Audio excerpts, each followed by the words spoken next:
No, hey, you in the back. No. Put it down. We're not here for that. It's not the sheep bend, it's the sheep bend. Oh, it's gonna make sense when you watch the video. Today we're gonna look at the sheep bend and then the weaver's knot because it is so close. People think it's the same thing. And we'll show you a couple ways to tie that knot and even do a double sheep bend. So remember, put the sheep down and let's get started. One of the primary uses of a sheep bend is joining two pieces of rope. And you can do this for a lot of reasons, but it is really good at joining two pieces of rope that are two different sizes, two different materials. The same size will work too. And we're gonna make a bite, all right? So, had Cookie Monster in previous videos, not today. We've got a bite.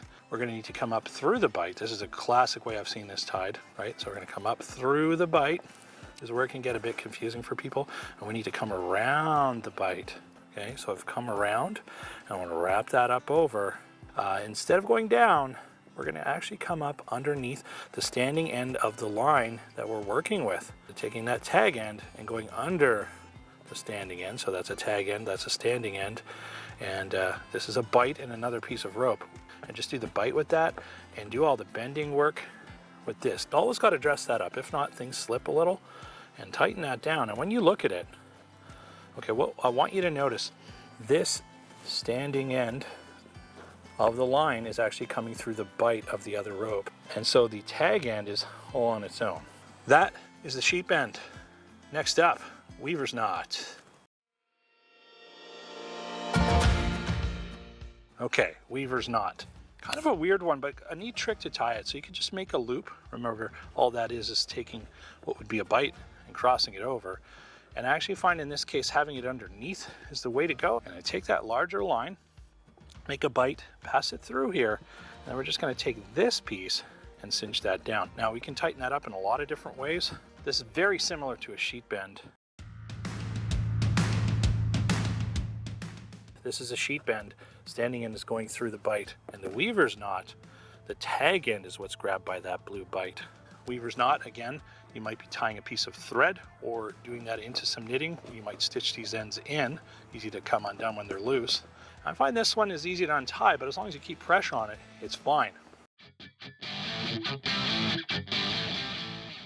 going to take a line and take this blue one because it has a higher contrast, and it's going to end up being the one that's doing all the work. When doing a sheep bend to something like strapping or webbing, I would use the strapping, if I have rope, as the portion that's the bite. And from there, I'd still come up around just like I normally would and pass that through. And I find this works great, and it's still easy to untie if I'm using rope to strapping of some kind or webbing. It'll still bite down on that. Just another reason I might want this, and I just find that easy to untie, whereas if I was doing a double fisherman's knot, it's going to tighten up so badly I'm just not getting it apart again.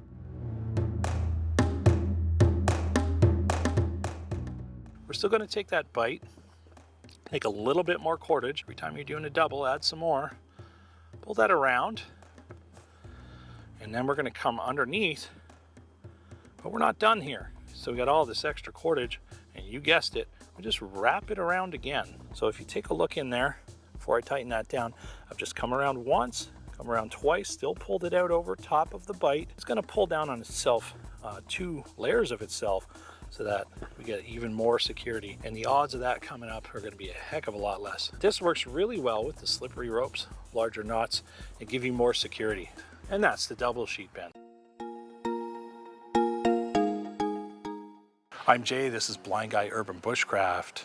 Thank you to my special guests, the neighbors, the background music and conversation, the wildlife above me and in the trees, and our farmer friend, and the sheep. Yeah, don't forget the sheep. Hey, get outside and make your own videos.